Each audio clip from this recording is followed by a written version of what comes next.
So we've met very few business owners who weren't doers, people who get things done. And obviously, that get up and go is very necessary when running your own business. But sometimes we get so stuck in with our sleeves rolled up down in the weeds that we lose sight of the bigger picture and find ourselves drowning in a to-do list that only ever seems to grow. That's why we've invited on today to speak to you, a productivity expert, to chat about how we can be truly productive as business owners, using purpose as a foundation. Yes, that old foundation chestnut again. And it's a foundation we happen to explore very deeply with our own clients. So, introducing Louise Miller, the genie for your genius, as she's entered this conversation today. We love, by the way. Louise is on a mission to change the world by helping her clients change the world. She partners with coaches, consultants, and community builders with big visions, helping them turn ideas into reality, reach more people, and make a bigger impact, all while managing the day-to-day juggle and being kind to themselves along the way. Described by clients as a soothing balm and magician, Louise's own experience with work-related stress and anxiety inspired her to create a mindful, slower approach to productivity, helping clients focus on what truly matters and get the important things done. Welcome, Louise. Thank you so much to both of you for having me. I'm really excited for this conversation today. Yeah, welcome. Um, I guess one of the big reasons why we wanted to have you on the podcast was, well, one of the things you say in your LinkedIn profile is working with me, you'll feel fired up and calm at the same time, so you can roll up your sleeves and get the important stuff done. And I guess that kind of really ties in very nicely with kind of probably a lot of the feedback we get from our clients in terms of, when they're preparing their messaging and their brand and their website, like there's a lot to get done, but they always kind of feel quite calm through doing it. Um, and so I think when we kind of had our first chat about, kind of planning the podcast, we were really kind of talking about people doing things on purpose and um, doing things on your own terms, which is something that we're sort of really passionate about. So we kind of got quite fired up in that conversation. We were like, we should have hit record already. So we're going to bring it all today. Um, so do you want to should we start off by, do you want to tell us a little bit more about you and kind of why you do what you do? Because you mentioned on your website that it's people don't always understand kind of quite what you do, and it's quite unique, which we love. We love kind of trailblazers. So do you want to tell us a little bit more?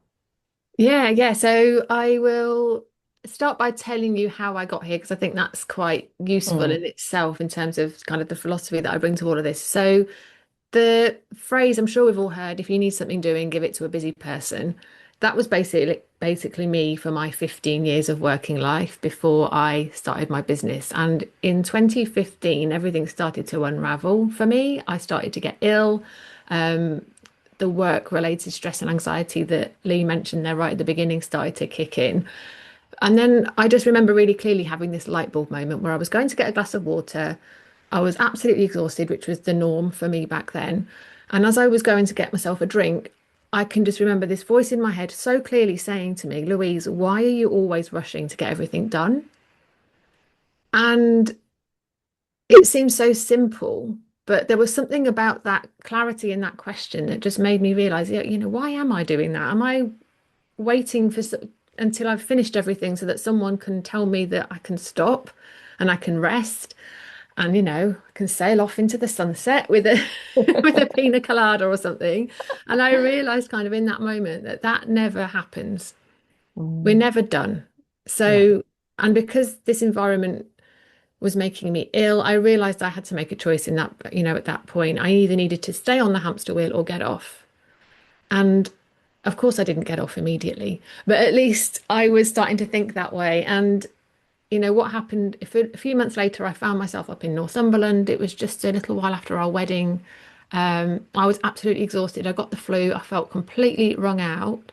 And I just picked up my phone one morning and just asked, how do you slow down? And from there, this whole world that I didn't know existed opened up to me. So I discovered the slow living movement at that point and did loads of research and reading around that, which made me feel so much better and opened up this other realm of possibility for me. And then, so shortly after that, that didn't obviously immediately fix the illness and all of the other stuff that was going on. And eventually my GP signed me off sick. And that was kind of the point at which I decided I need to really make a change. So I handed in my notice at that point, started my business, started out as a VA.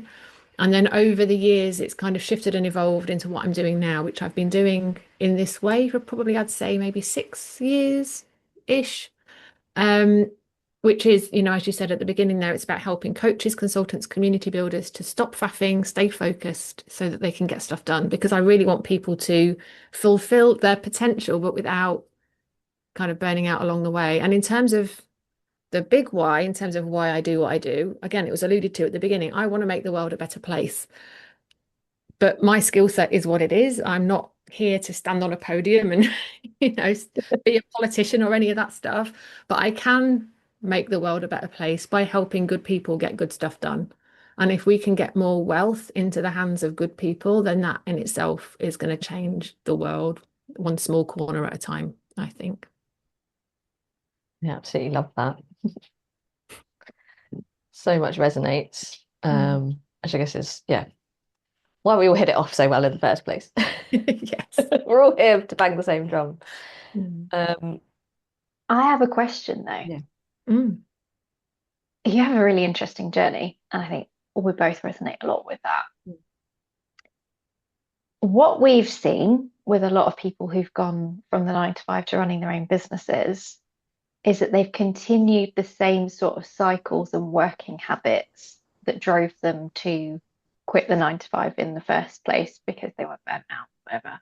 How did you find the transition between the 9 to 5 and running your own thing? And what's kind of been, I imagine there's been a process to getting to actually pacing yourself and doing things more slowly and intentionally.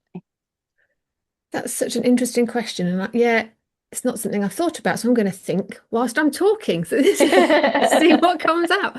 I think for me, because I had made myself so ill and I was completely unable to function, and the decision when I was signed off sick and all of the rest of it, the decision to do a course that would help me start to uncover what life could look like and what ideas I might have for a business, I couldn't even make that decision. My husband had to make that decision for me. And I think there was something around having hit that point that made me not want to go back there again. Thank you very much. And the fact that I was then surrounding myself and immersing myself in the world of people who were not living like that, in the slow living world, and podcasts I was listening to, the books I was reading, it was very apparent to me that you did not need to run your life like that in order to succeed, be happy, any of the rest of the nonsense that, marketing is trying to convince us of.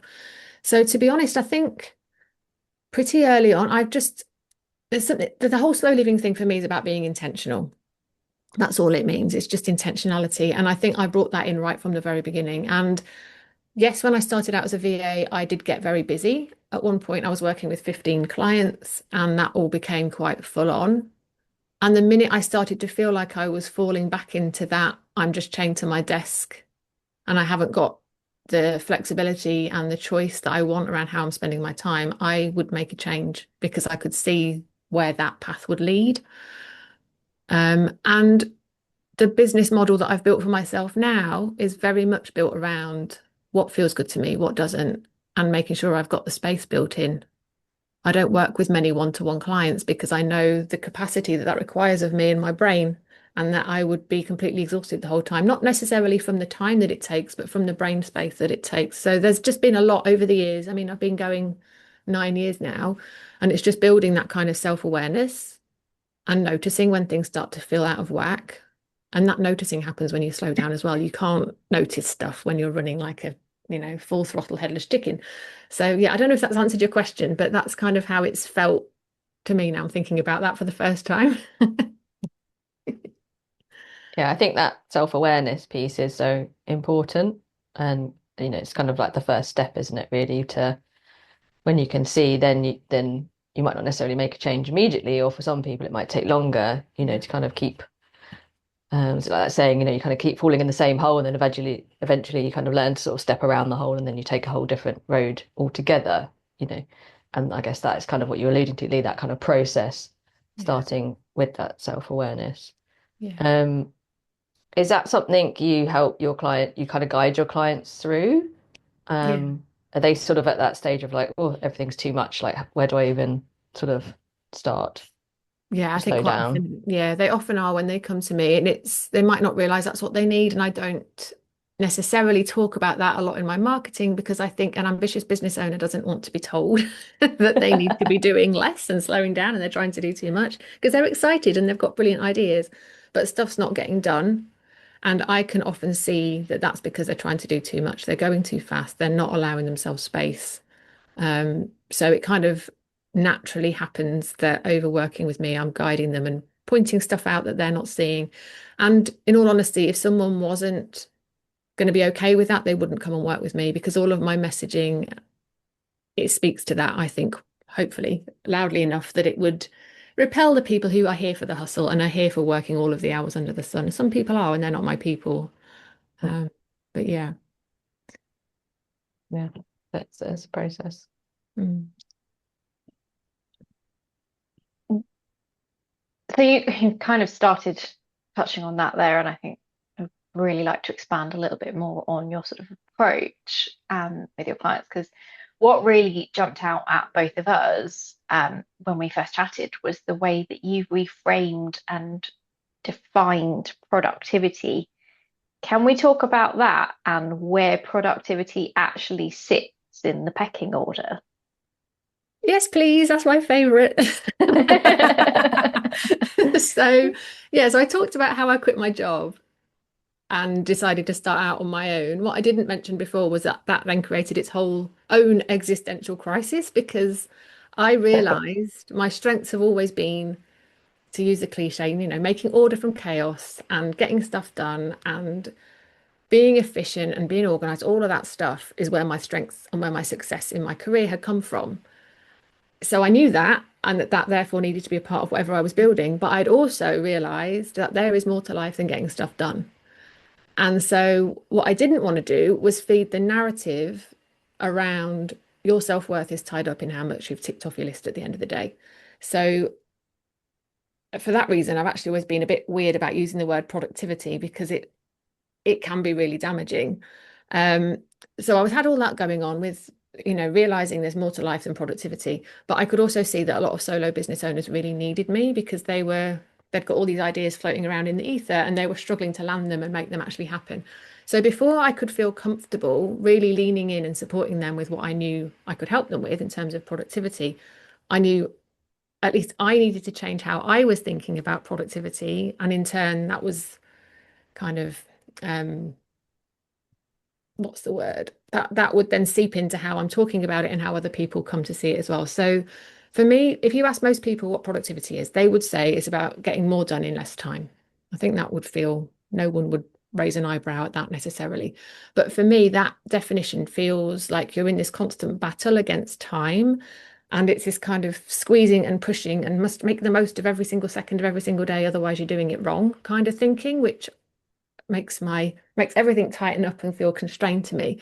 So for me, it's the definition I came up with is that productivity is about doing what's important as efficiently as you can to create space for what you love. And I think it's that last bit, well, there's a lot in there, but the last bit about creating space for what you love is missing for a lot of people because why are we doing all the doing? Are we doing all the doing to do more doing? Or are we doing all the doing so that we can enjoy being for a bit and actually enjoy our lives? So, in the beginning part of that definition about doing what's important, that's not doing all the things. It's doing the things that are going to make the biggest impact. And sometimes that means fun and it means rest, right? So, I mean, I could reel off a list of people's achievements that they've had working with me and thinking about things in this way. But for me, just as important, if not more important, is how they actually feel. And people, when they can kind of approach it like this, end up having a much kinder relationship with themselves. I've got a really lovely testimonial from a client who says it's working with me has changed her perception of herself and what she's able to achieve because she'd always thought of herself as unable to finish things. and the damage that was doing to her confidence and her self-esteem. So yeah, for me, productivity isn't about ticking things off on a list necessarily. Obviously, that's a part of it, but it's bigger than that. And it's about this, why are we doing it? What are we creating space for? Yeah. Yeah. How do you think, obviously part of your process is to kind of pause and reflect. Um, that probably feels really counterintuitive to a lot of people. Yeah. Yes. It How do does. they, Yeah, how shall I do you help talk? them overcome? Yeah, talk about that Yeah, and how talk do you help? about that a bit. Because Yeah. like, I think the concept sounds really nice. You know, we all want more space, we want more time, and I think so many of us and a lot of our listeners, you know, have been through a very similar journey to you. We've both been through very similar journeys of, you know, the corporate world, the 9 to 5, the kind of the burnout that creates, and that's a whole different conversation as to why the world has been created to for us all to go down that road. It just seems bizarre, but um, in practice, I guess the idea sounds amazing, but how do people really practice it? Because I think one of the biggest struggles is balance especially when you're kind of doing that transition or in those early years of setting up your own business is financial pressure. Um, and to then sort of take time to rest and space, which I think everybody gets, probably does later on, you know, create a better business, it's really hard to balance those two.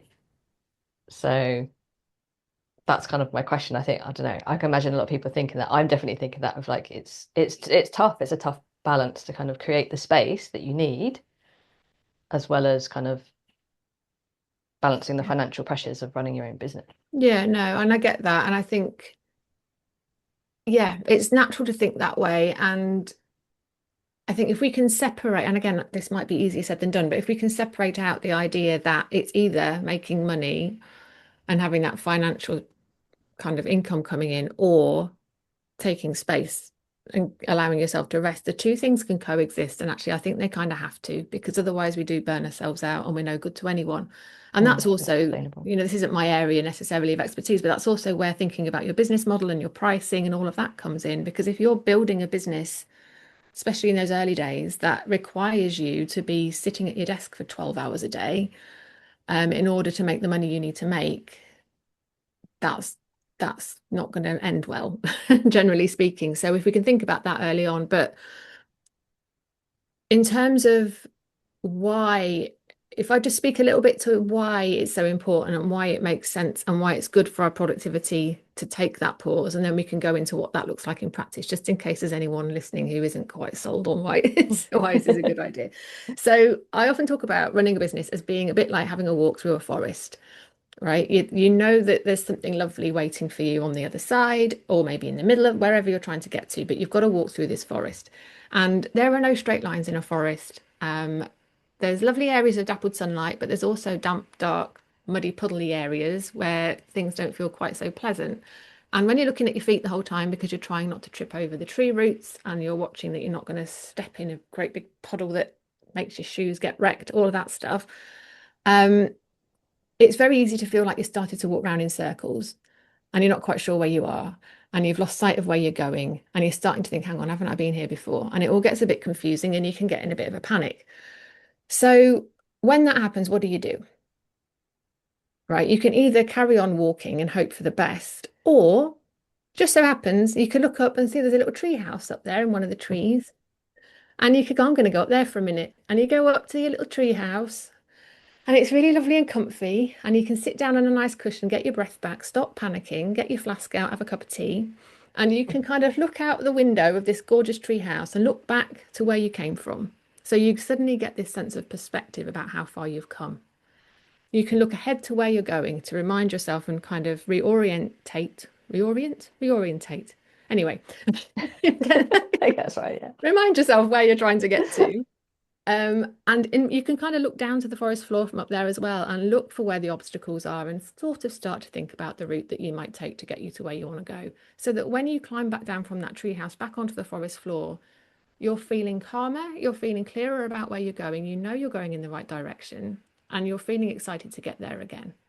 So I think most of us would agree that that approach of going up to that treehouse just for 5-10 minutes was the most productive thing we could have done in that moment. Because walking around in circles is just going to increase your panic, and potentially get you deeper into a pickle of feeling lost. So that's why, for me, productivity is what happens before you take action. Because if all you're doing is taking action and you're in movement the whole time, who's to say that the things you're doing with your time are the right things to be doing? Yeah, I guess And it's a case of you lose that clarity. exactly, yeah. And you end up doing busy work. That's when you start chasing shiny objects. And you might be trying to tell yourself you need to be busy because you need to bring this money in. But if you're not allowing yourself to stop and think, is this actually going to get me where I want to go? Or am I just doing this because someone said I should? Or that person over there is doing it? Or actually, this thing doesn't feel nice for me and it's going against my values or against my natural preferences. You can't notice any of that stuff if all you're doing is got your head down in your laptop the whole time.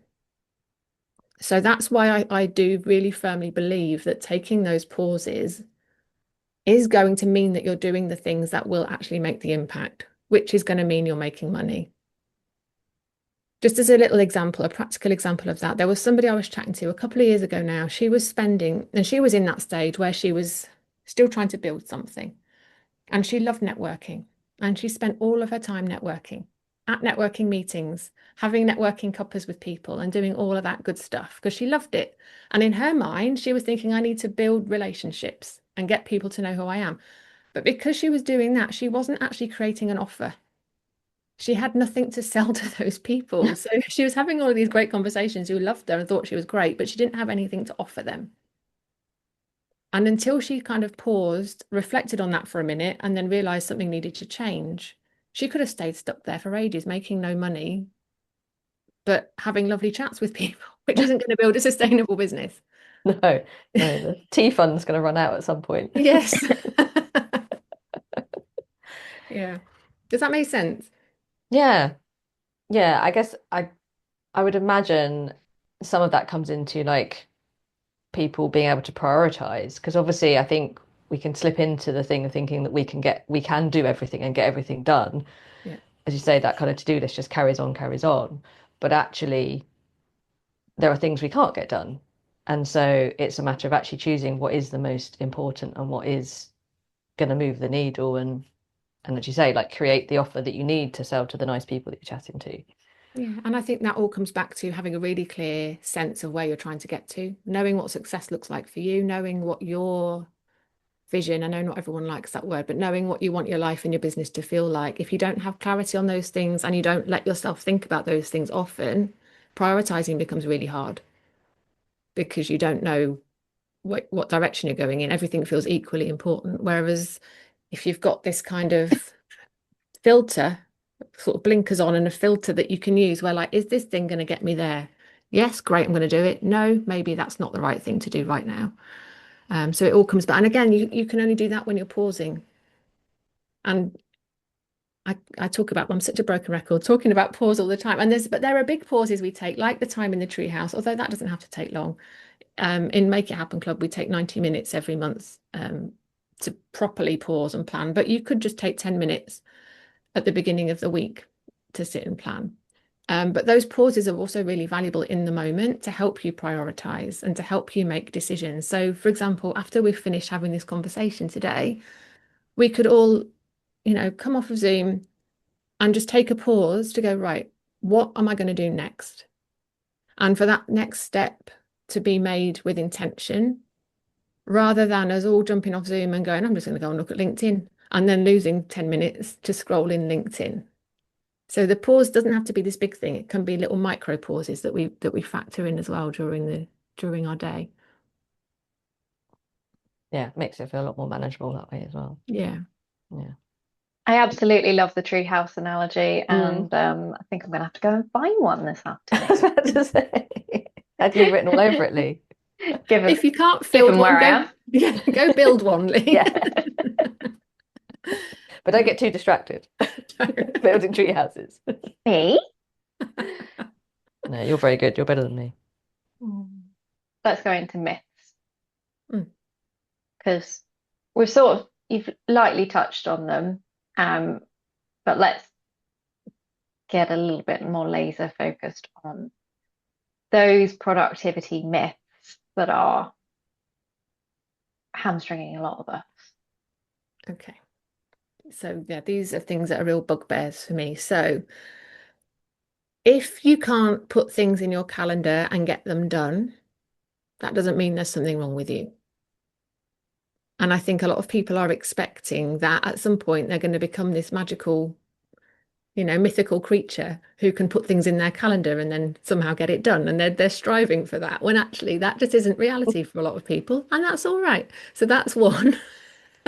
There's also, I think, a lot of people will buy a new planner, particularly in January. They'll buy a fancy new planner, get seduced by something like that, and then by February, it's You're like, abandoned.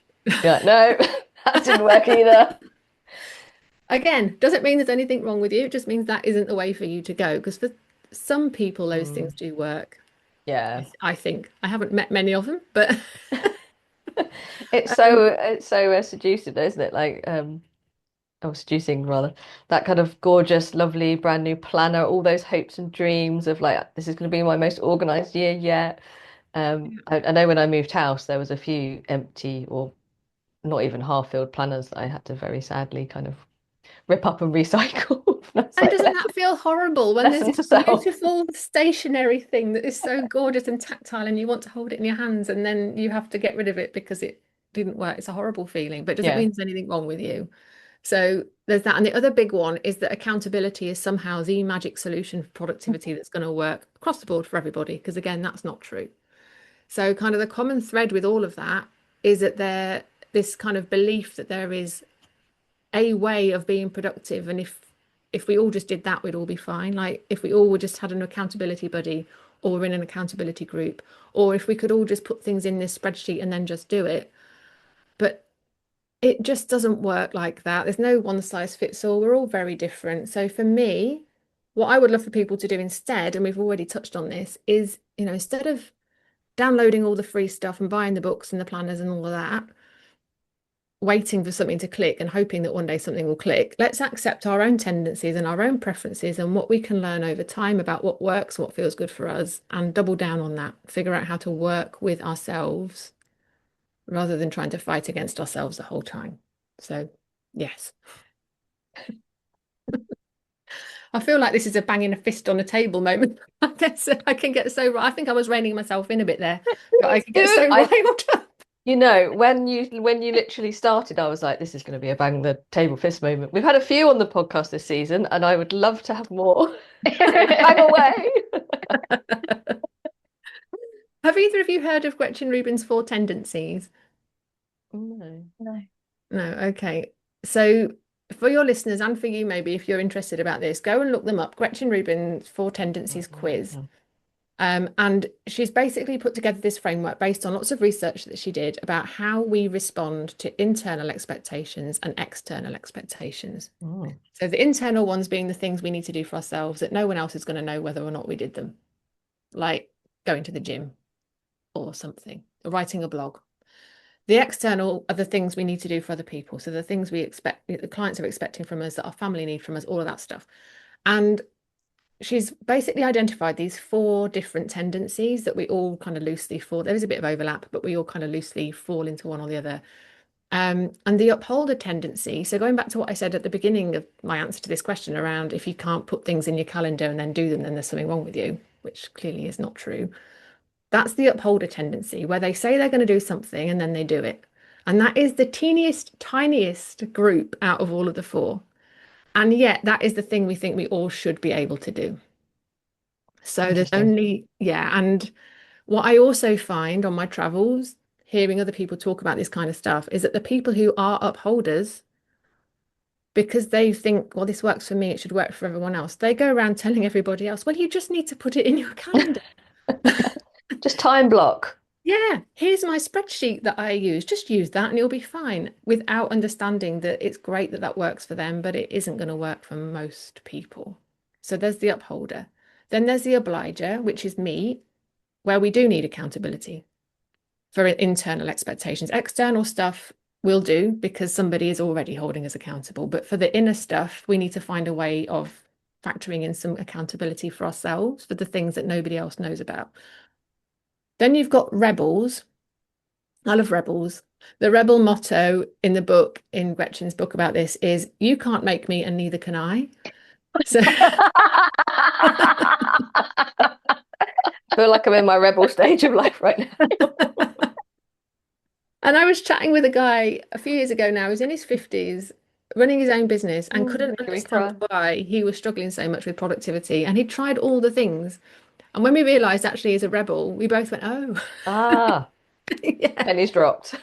Yeah. And then there's other strategies you can deploy to help if that is kind of where you are on these kind of four tendencies. And then the last one is a questioner. So the questioner needs to understand why and needs to agree with why the thing is important if they're going to do it.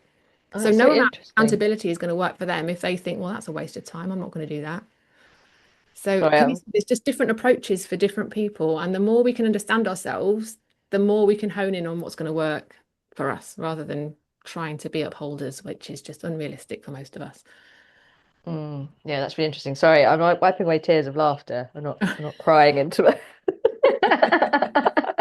Um, but that is really interesting. And um, for me personally, I've struggled because I've had such a big shift because when I was in the corporate world, I very much was the upholder. I did get such, I kind of had a role where I had to like super like, a lot of deadlines. But then stepping out into and being a freelancer has been really different in terms of how I work. Where what I could do before isn't necessarily what how I can do it now, and that's been really weird to be like, well, I'm really organized, I'm this, I'm that. Like your identity is almost built around this kind of, how I used to operate. And so that's been really interesting, just being like, well, now I'm outside of that structure. A lot of that has changed. So it'd be really interesting to see what come Yeah, out as. We'll have to have a that's little really common. thread of what we come up on the Yeah, because four I wonder tendencies. whether that was upholder or if it was the obliger because you had the inbuilt accountability of that being a role and everyone expected it from you. So Yeah, it maybe. might be worth taking the quiz to see what comes up. But it is Mm. really common, and I have had people message me saying they want to join Make It Happen Club, but they feel like they shouldn't need it because when they were in their job, they managed all this change. They had a big team of people. They were the person who could get stuff done. So why they can't understand why they're not doing that now. They shouldn't need this. They should be able to do it themselves. But running your own business is a whole different ball game because it is just you. For Mm. many of us solo business owners, it is just you. There's nobody leaning over your shoulder, checking up on you. So, again, cut yourself some slack is what I say to people. Be kind to yourself. And if you need support, go and get it instead of thinking I shouldn't need it. If you need it, you need it, you know. Yeah, and helpful to know what is the right kind of support if, with the Yeah. doing that quiz. So hopefully a lot of people listening will kind of feel a bit more, be a bit more gentle on themselves because I think, as you say, it's so different being on your own. And I think also being out of something bigger. I mean, obviously most of us are kind of attached to a, that kind of bigger purpose or we want to make change in the world. But when you're kind of sat at home on your own in your own space at your desk or your kitchen table, wherever it is, you can kind of feel a bit disconnected from that. Whereas when you're kind of in an organization, you're in it, aren't you? So it's sort of Yeah. yeah, very different to how you have to sort of manage that. And that just gave me goosebumps and made me think again differently about the pause thing, which I hadn't necessarily connected these dots before. Like when we're feeling disconnected in that way, and you're right, it can be a lonely endeavor and it can be difficult to see the difference that you're making. Using some of that pause to go and reconnect with that in some way and go and get on a call with your pals for no reason other than to just be supportive to each other. You can use the pause for all of that kind of thing as well. Yeah. Um, And again, if you're just thinking the only thing I need to do in my business if I want to make money is to be sat here at my laptop doing all my marketing, looking after my clients, and you don't ever give yourself that other space, then I think burnout is probably and burnout, resentment actually, and disillusionment are not far away if you just keep your head down the whole time. Mm. Yeah, it's true. I saw actually that now that you've mentioned burnout again, a really good graphic on LinkedIn in the last few days. and it's attributed to a guy called Zach Mercurio.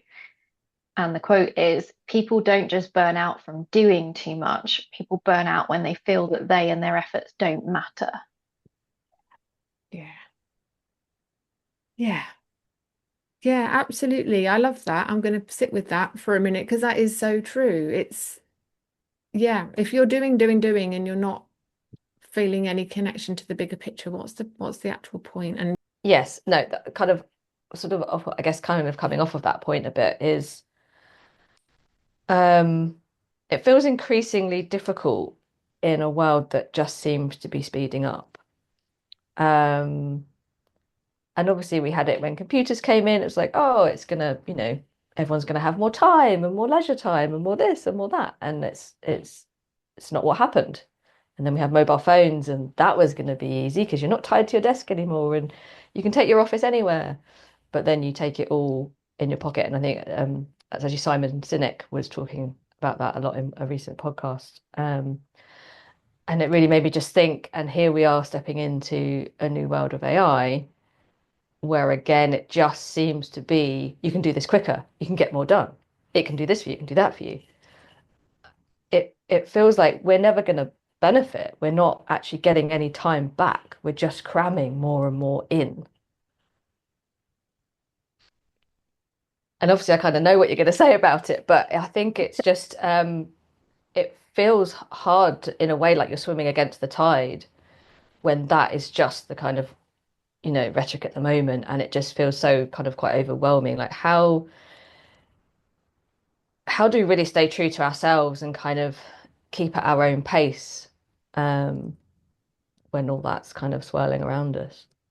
yeah, and that is so true. And it always, whenever I think about this and kind of the pace and the speeding up thing, it always reminds me of getting on a train to London. And when you get off the train in London, I live in a village up in Leicestershire, and I know you both, one by the seaside, one in a forest, so we're all used to a slower pace, at least now. But the minute I get off a train in London, I start walking quicker because everyone is, and you feel you have to, and you just get swept up in the pace, and I've got to get there Yeah, quick, quick, quick. Yeah, dodging yeah, suitcases, jumping over. yeah, yeah. And it's a similar thing, isn't it? You get swept up in everything else, what everyone else is doing, especially if you're going in an opposite direction to everybody else. That becomes even Mm, more difficult. You're bumping up against people all the time and feel like you're in the way the whole time. mm. But let's just see if I can take this analogy any further. What if we took a little step out and went and walked through one of the parks? There's parks in London where it's nice and slow and green. Yeah, So, we could do that. But again, I guess what I would want to say really in response to this, it's about remembering what success means for you, remembering what you want your life to look and feel like, remembering why you set up this business in the first place. And again, the only way we can do that is if we think about it fairly often, because it's no good just thinking about that in January when everyone's in vision mode and then never thinking about it again for the rest of the year, because you will get swept up and swept along with what other people are doing because you'll have lost connection with what's important to you. So everything I do when I'm working with people, whether it's one-to-one or in the club, we always start with what do you want your life to look like? And let's go from there. Um, and if you can surround yourself with other people who are on the same page as you with all of that, you're reducing the number of people you're bumping into along the way because other people are sharing that philosophy with you. And I think if you're looking at stuff on social media that's stressing you out because people are telling you you need to work that way and be harder, go quicker, and all of that, yeah, unfollow people, remove the stuff that's making you feel that way because it is okay to slow down, live the life you want to be living, and sure, use the technology to help you get things done more efficiently. But we don't have to cram that space in with more doing. What if we could see that space that we were creating as space for us to go and do something else?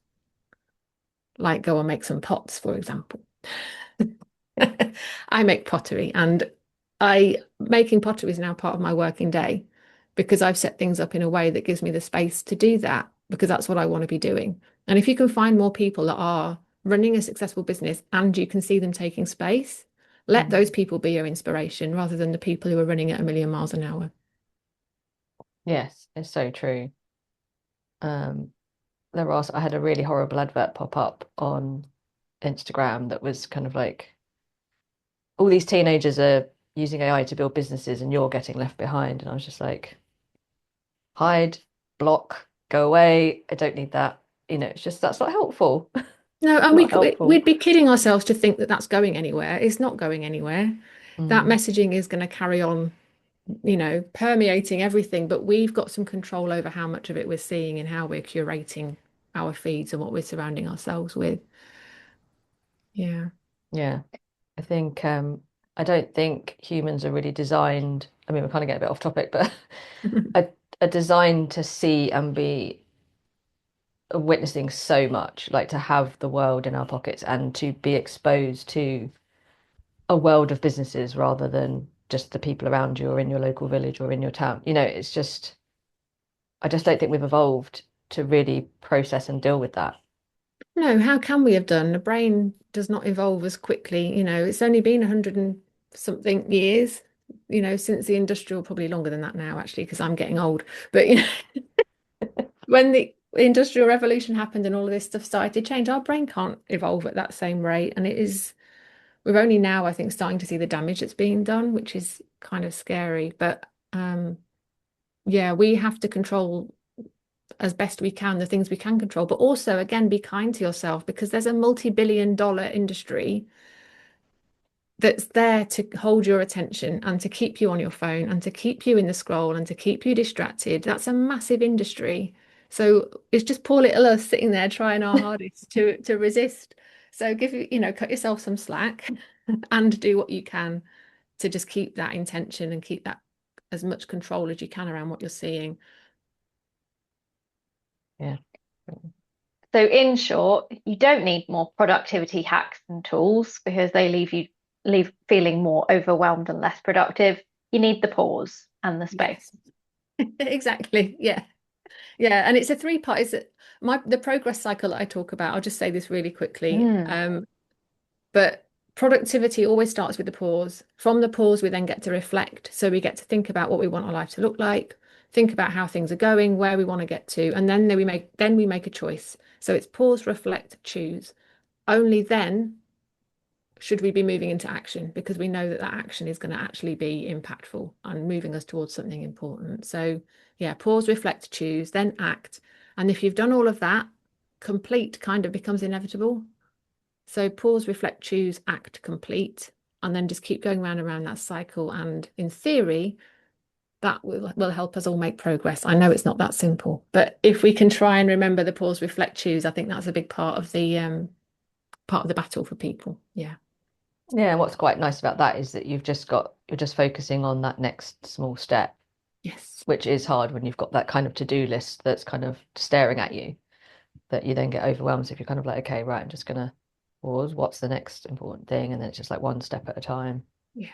And like I was saying before, you can do that in a really big way, like at the start of the month. You can do your pause, reflect, choose, and decide what action you're going to take. And you can do it at the start of every day, several times during the day. You can do it, in big ways and in little ways, but it will always help you feel like you're making progress, um, and doing so in a mindful, intentional way. So you're not getting bogged down in all of that busy work that's not actually moving the needle for you. Yeah, I feel like I'm gonna need to write that out and stick it on my monitor. I'm a visual person, so if I can't see something, it doesn't get remembered or I don't get reminded. So I kind of need that visual prompt. So I might do that. I'll send you the graphic as well, Sammy, if you want. Oh, perfect. Yeah. Louise is going to tell me I've got to pause. Right, pause. What sort of, I guess you've touched on it really with the kind of with Gretchen Rubin. So I think we'll try and find that and pop that in the link. I think that would be really helpful for people. But um, how do you advise people to kind of test and iterate and find out what really works for them?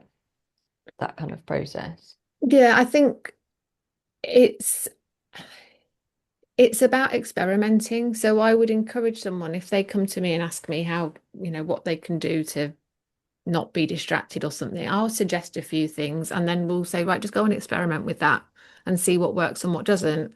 And it's just that it's not getting too hung up on needing to get it right and to be perfect until we start trying things and allow ourselves the time to notice what's working and what's feeling good and what isn't, you're not going to know.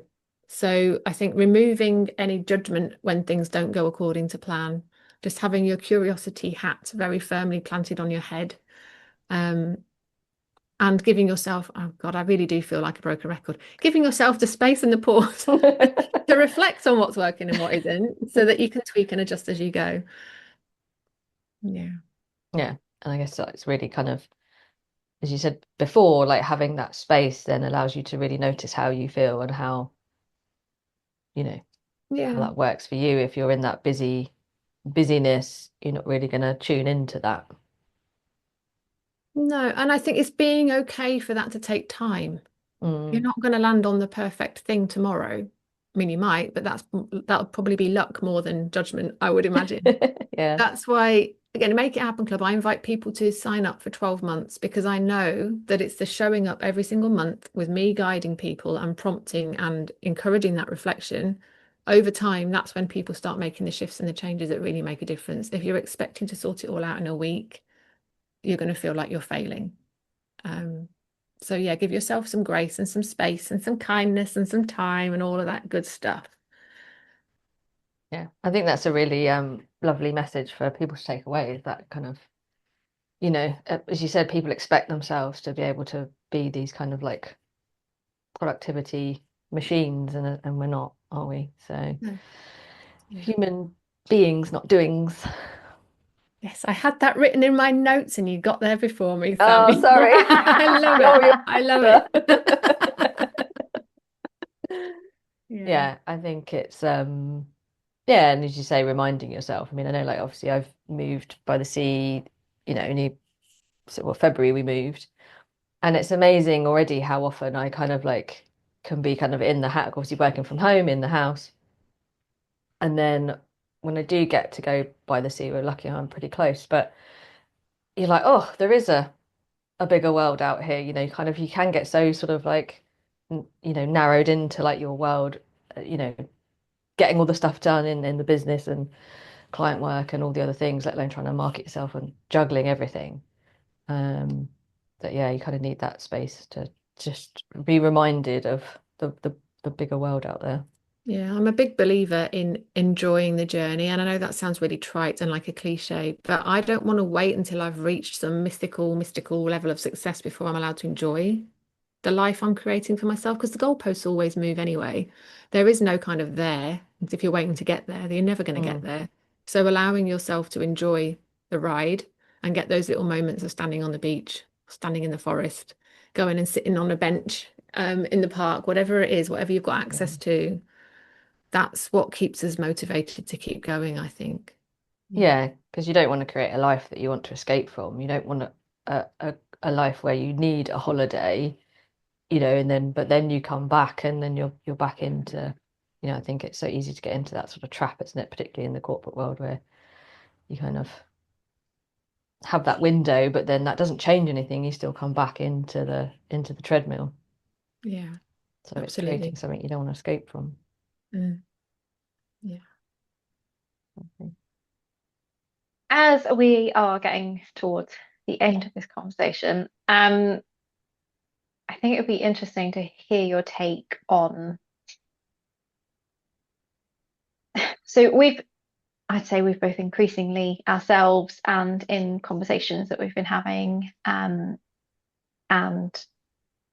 conversations that we've been seeing online, um, been seeing this sort of questioning of the idea that we need to be productive or working in order to have value as people.